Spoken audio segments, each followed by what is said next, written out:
¿De qué estará hecho el futuro? ¿De árboles? ¿De lagos y flores? ¿De composta? ¿O será por el contrario un insaciable cementerio? ¿Un planeta desierto? ¿Será más respetuoso, más autosustentable, más cercano a la Tierra, más colectivo o más rapaz e individualista? ¿Qué especies seguirán poblando el planeta y cuáles se habrán extinguido? ¿Cómo será la relación entre hombres y mujeres? ¿Seguirá existiendo el género? ¿Cómo andará nuestra salud? ¿Y nuestro tablero político? ¿Qué pasará con las distintas civilizaciones después de la pandemia? ¿Cómo será la realidad? ¿Virtual o analógica? ¿El futuro será un robot implantando órganos impresos en 3D en un solitario quirófano o una diminuta cámara de video surcando el universo a la velocidad de la luz? ¿Conseguiremos por fin hacer viajes en el tiempo? ¿Cómo serán las máquinas que habremos inventado? ¿Para qué nos serviremos de ellas? ¿Qué humanos o qué sistemas se servirán a su vez de nosotros? ¿Qué podemos hacer mal y qué podemos hacer bien? ¿Qué eventos decidiremos registrar y cuáles olvidar? ¿Qué relación tendremos con la memoria, con el almacenamiento de recuerdos? ¿Alguien puede a través de los sueños o de las artes adivinatorias predecir el porvenir? ¿Evitarlo? ¿Modificarlo? ¿Existe realmente el futuro o es verdad como aseguran los místicos de todas las tradiciones que solo tenemos el ahora? ¿Se puede hablar de ese tiempo o siquiera pensar en él si no es con interrogantes? Bienvenidos a una edición más del programa de la revista de la universidad. Hoy tenemos el inmenso gusto de recibir al doctor Luis Alberto Pineda del Instituto de Investigaciones en Matemáticas Aplicadas y Sistemas. Él es investigador en inteligencia artificial, está en el Departamento de Ciencias de Computación. Y bueno, no diré más por ahora. Luis Alberto, muy bienvenido. Muchas gracias por venir. Pues muchas gracias por la invitación. Vámonos directo a la inteligencia artificial y futuro. ¿Por qué asociamos naturalmente inteligencia artificial, que existe desde hace muchas décadas, con el futuro?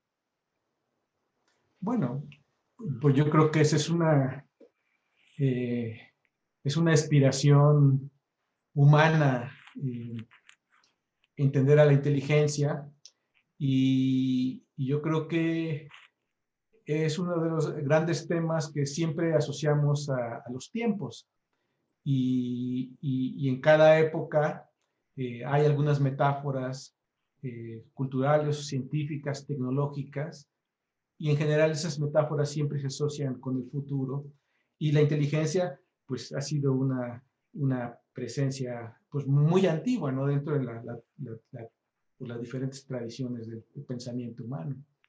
Entonces, el interés por la inteligencia artificial en la era tecnológica, pues yo creo que es la reedición de nuestros tiempos del estudio de la inteligencia, pero a partir de la metáfora computacional, que fue una tecnología que se puso sobre la mesa en el panorama mundial a mediados del siglo pasado, y, eh, y entonces pues esa metáfora inmediatamente incide sobre el imaginario colectivo, por un lado.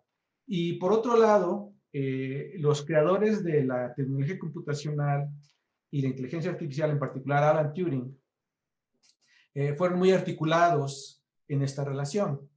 Y desde el momento en que la inteligencia artificial se planteó, bueno, desde el origen de la computación se planteó, entre los años del artículo original de Turing del 36, donde se presenta la máquina de Turing, y 1950, donde está el artículo donde se presenta la prueba de Turing, que es el artículo donde se presenta el programa de la inteligencia artificial, realmente desde un punto de vista académico y tecnológico, como una posibilidad real, que también es un artículo escrito por Alan Turing,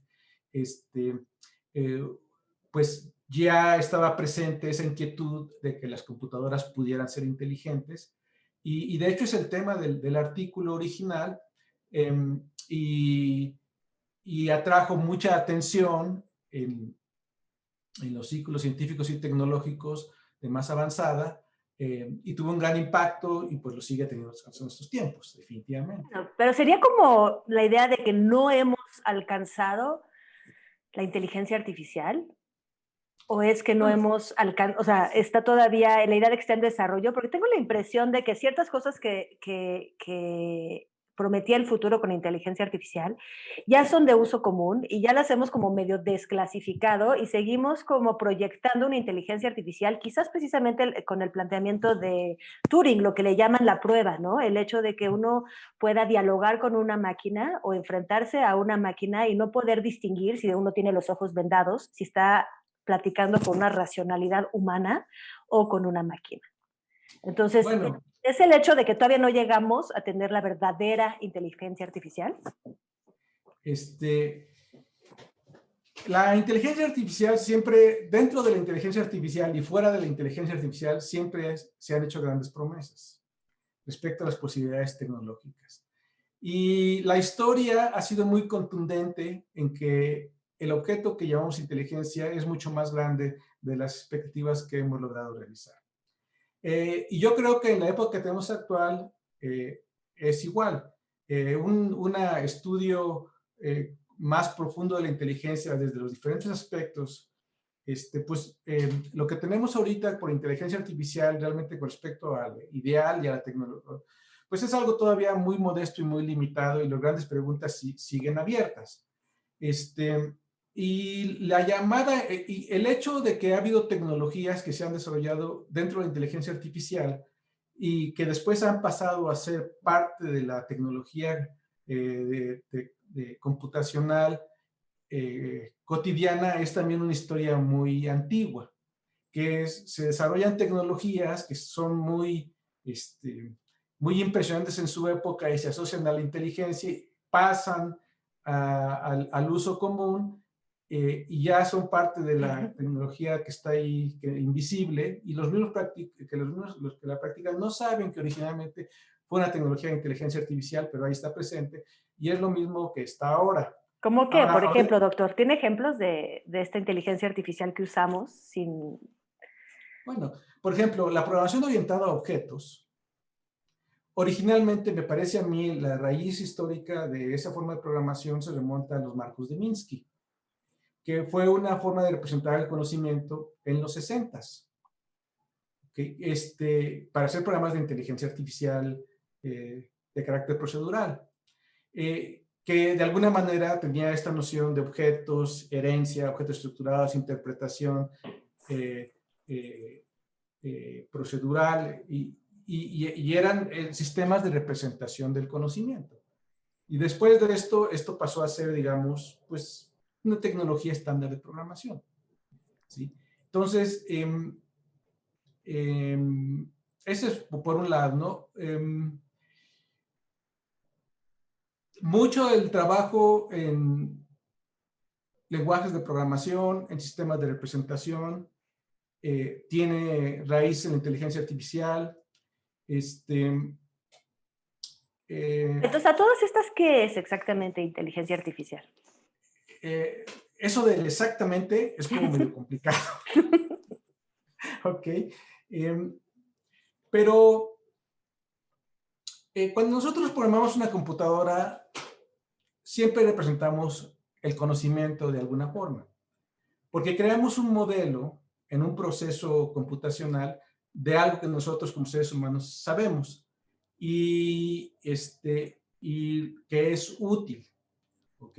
Ahora, hay ciertas restricciones en los modelos computacionales con respecto al conocimiento humano, porque el conocimiento computacional, una vez para programarlo, se requiere que sea, digamos, completamente reductivo, en el sentido de que llevamos el conocimiento del sentido común a instrucciones muy precisas. ¿Ok? Entonces, pues la programación normal es la forma de hacer eso, ¿no? Entonces tenemos programas de nóminas, programas de inventarios, etcétera, que ya representan algún tipo de conocimiento, aunque lo consideramos muy, muy básico. ¿Okay? Pero digamos que esa es la forma más fácil o más simple de conceptualizar al cómputo, pero cuando empezamos a incrementar los modelos en dos dimensiones, en la complejidad del conocimiento que se expresa y en la complejidad de las inferencias o de los procesos que se realizan, entonces empezamos a entrar a dominios que ya no son tan cotidianos y les llamamos en general inteligencia artificial. Okay. Entonces, es un mapa muy grande de tecnologías y de formas de ver, pero tiene que ver con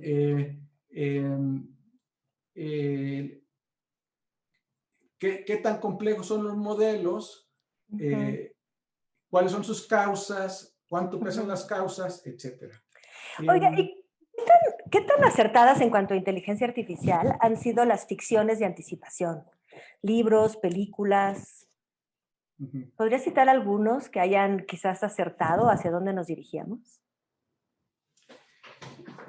Bueno,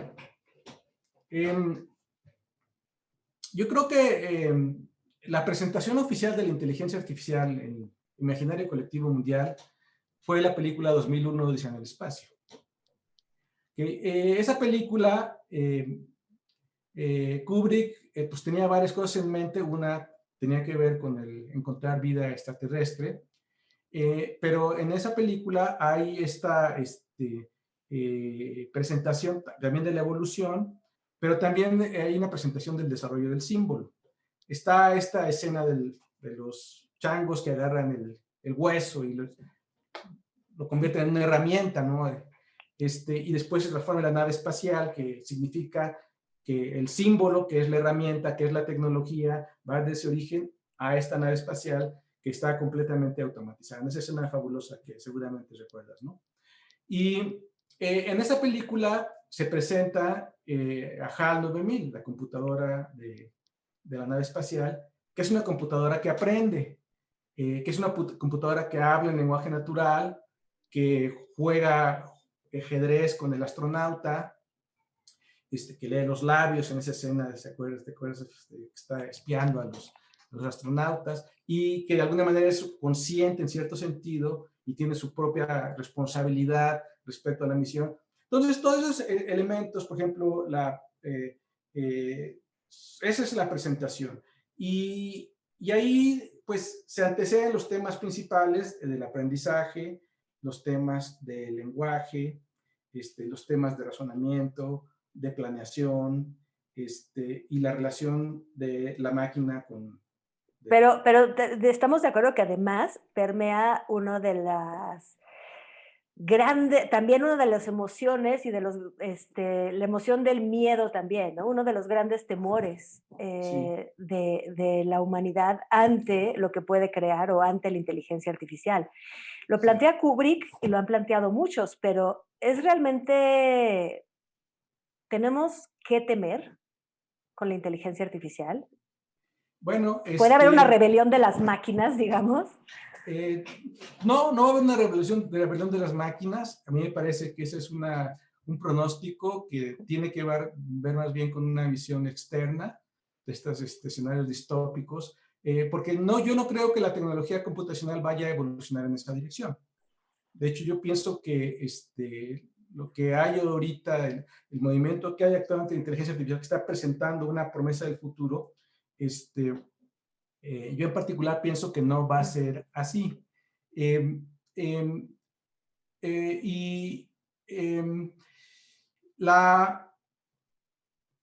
Pues es que aquí hay dos preguntas que quisiera responder rápidamente, que me hiciste. O sea, una es respecto a los pronósticos. O sea, Turing en el artículo del 50, después de exponer el programa general de la inteligencia artificial, después de exponer la prueba de Turing, y después de exponer las objeciones a que las máquinas sean conscientes y hacer su refutación, y exponer el programa práctico de la inteligencia artificial, deja dos tareas para elaborar el programa técnico y científico. Una de ellas es que las máquinas jueguen ajedrez, que de alguna manera se cumplió en un sentido de que las máquinas ya no podemos ganarles nunca, pero no se ha cumplido en otro sentido, que de hecho... Sí, el famoso juego con Kasparov, ¿no?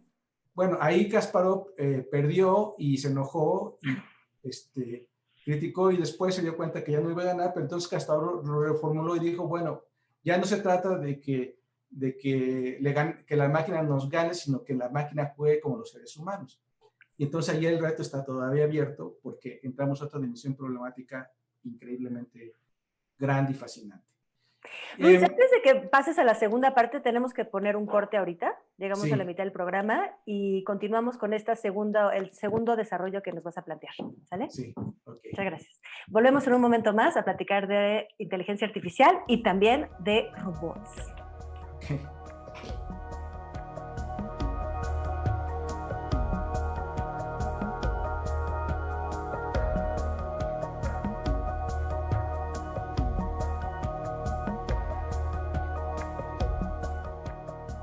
Estamos de vuelta en el programa de la revista de la universidad conversando con el doctor Luis Alberto Pineda.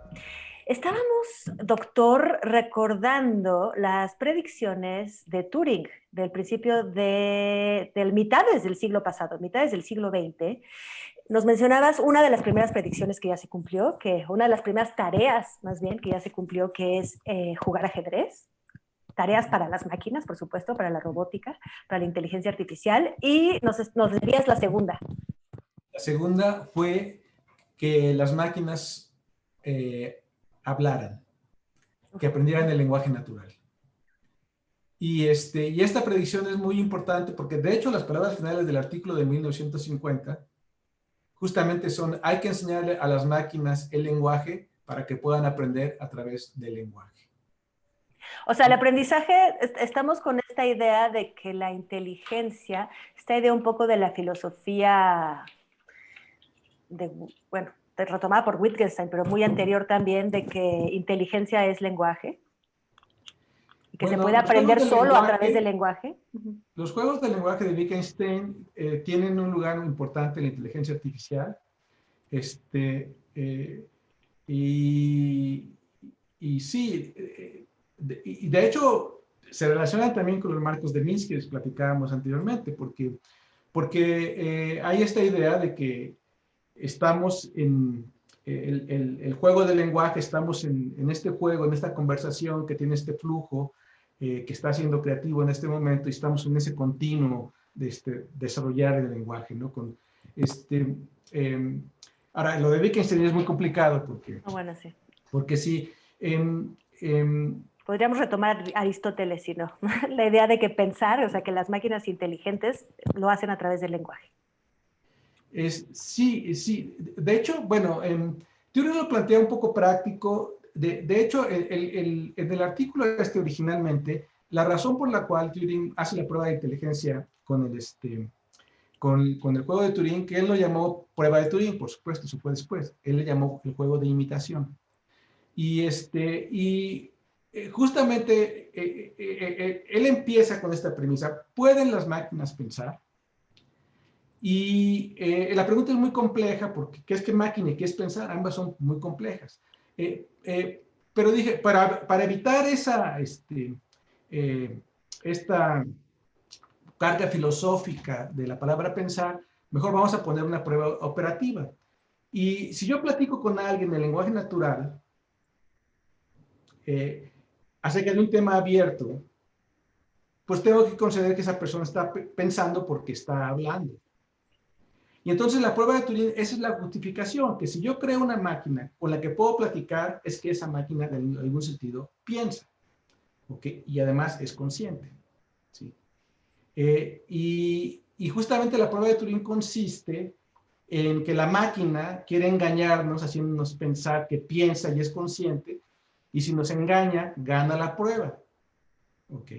De acuerdo con esto, le tendríamos que conceder la virtud de ser consciente, de la misma manera que a cualquier otro ser humano pensamos que es consciente cuando habla, porque si no incurriríamos en lo que se llama el solipsismo psicológico, que es cómo sabemos que otras gentes tienen otras mentes, si nosotros nuestro acceso a nuestra mente es completamente subjetivo y personal. ¿Okay? Entonces, esta idea de que las máquinas están en la prueba de Turing, pero también está en la parte práctica. Por eso Turing lo pone como el reto de la inteligencia artificial, hacer una máquina que hable el lenguaje. ¿Ya se logró? Entonces, ¿Y se logró? No, estamos lejísimos de eso. Hay muchas razones por las cuales las computadoras que hablan hoy en día son, digamos, son trucos que se programan para hacer pensar a que la gente es inteligente, pero realmente, que la gente computacional, que la máquina es inteligente, pero realmente no lo es en un sentido bastante profundo. Están los programas, por alguna razón u otra, se preprograman las conversaciones, y entonces se pone en un contexto donde más o menos sigue, incluso esta máquina Sofía de Hanson Robotics, que ha estado muy popular, por cierta imagen de Audrey Hepburn, la actriz, y que tiene toda esta parte facial y todo, realmente es una máquina para engañarnos, pero si sale del contexto conversacional, la máquina se pierde completamente porque realmente no está pensando. Me parece que ustedes... No, me parece que ustedes ahí en el IMAS precisamente estás trabajando en eso, ¿no? En lograr lenguaje natural en un robot que se llama el Golem. ¿Nos lo podrías presentar un poco, hablarnos un poco de este proyecto? Sí, bueno, es un proyecto que empezó hace muchos años en la UNAM, desde principios del siglo. Justamente empezó porque si tú quieres hacer una inteligencia artificial, pues hay que construir a la gente. Hay que poner el robot que hable, que vea, que converse, que agarre cosas, que vaya aquí para allá. Y entonces lo que hemos creado en el IMAS, y llevamos 4 generaciones de robots autónomos que tienen toda la estructura robótica, pero centrado la investigación en que el robot represente el conocimiento y haga uso del lenguaje y se puede embarcar en una conversación resolviendo una tarea con un ser humano. Y muchas de las reflexiones que tenemos, y de hecho lo hace, hay varios videos en la página del proyecto, pueden ver varios videos de Golem haciendo estas cosas y genera, pues, hay diálogos muy interesantes. Por ejemplo, en el último que estamos trabajando, es un asistente de un supermercado, en otro es un mayordomo en una casa, y puedes sostener una plática de 10 minutos con un ser humano al mismo tiempo que hace tareas de servicio, va y toma un objeto, le dice le preguntas por sus preferencias al ser humano, luego le hace recomendaciones, le atiende los servicios, da explicaciones acerca de por qué pudo haber sucedido ciertas cosas. Todo eso lo hace Golem, con una maquinaria que hemos venido desarrollando y construyendo nosotros en el IMAS de hace muchos años, nutrida también con desarrollos tecnológicos de todos lados, aunque claro, con ideas específicas que nosotros hemos desarrollado. ¿Por qué Golem, doctor? ¿Por qué Golem y no Frankenstein o R2-D2? Sí, sí. Bueno, Golem es una gran historia. Yo tuve el primer contacto con Golem en Los 7 noches de Borges, donde presenta la tradición cabalística hebrea y el Golem. Y es una historia que se repite muchas veces y de alguna manera la inteligencia artificial de hoy en día hace un nuevo acto de esa historia, ¿no? Pero se trata de esto. Hay un rabino muy sabio que conoce el Torah y todas las interpretaciones y sabe cuál es el nombre de Dios y se construye el verdadero nombre de Dios y se construye un mono de barro y le dice esa palabra, entonces ese mono adquiere vida y adquiere inteligencia.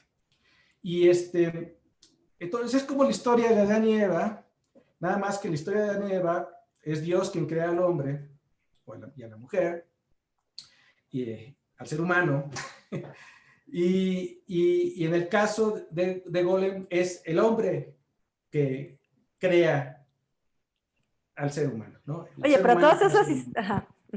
Y estas historias son historias de la conciencia, porque finalmente, bueno, cuando el hombre sale del Edén, cuando Adán y Eva salen del Edén, pues tienen que trabajar, se ven desnudos, adquieren conciencia. Y en la tragedia del Golem, cuando el Golem está presente, de pronto se da cuenta de que él obedece a un amo, a su titiritero, que pues es quien lo maneja. Y por alguna razón muy misteriosa toma conciencia de que él es un autómata y quiere hacerse dueño de su propia conciencia y hace grandes esfuerzos para, digamos, tomar su manivela y él mismo manejarse. Y entonces empieza a tratar de agarrarla y en eso viene su desesperación y su enojo y su destrucción porque quiere ser consciente. y nunca lo logra, porque la conciencia es como que algo que quieres agarrar, pero es como un puño de arena que lo tomas y se te derrama toda la arena entre las manos, pero en la medida que lo logras agarrar, en esa medida te conviertes en plenamente humano. Y esa historia, claro que se repite en las diferentes versiones en Frankenstein, que de hecho es una historia también que tiene que ver con inteligencia artificial muy cerca, tanto por la historia de Frankenstein como la historia de Mary Shelley y Ada Lovelace, que están todas relacionadas. Y ahora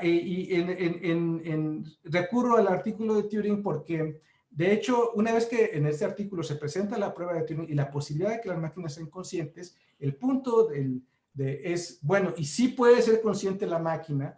Y entonces ahí hay toda una discusión acerca de las posibles refutaciones, y una parte del artículo es por qué sí podemos pensar que las máquinas sean conscientes o no. Y hoy en día también, en la pregunta que hacías hace rato acerca del futuro y si las computadoras van a conquistar el mundo, pues también la pregunta es si las máquinas pueden ser conscientes o no pueden ser conscientes, porque si no son conscientes, pues nunca van a poder ser los dueños del mundo.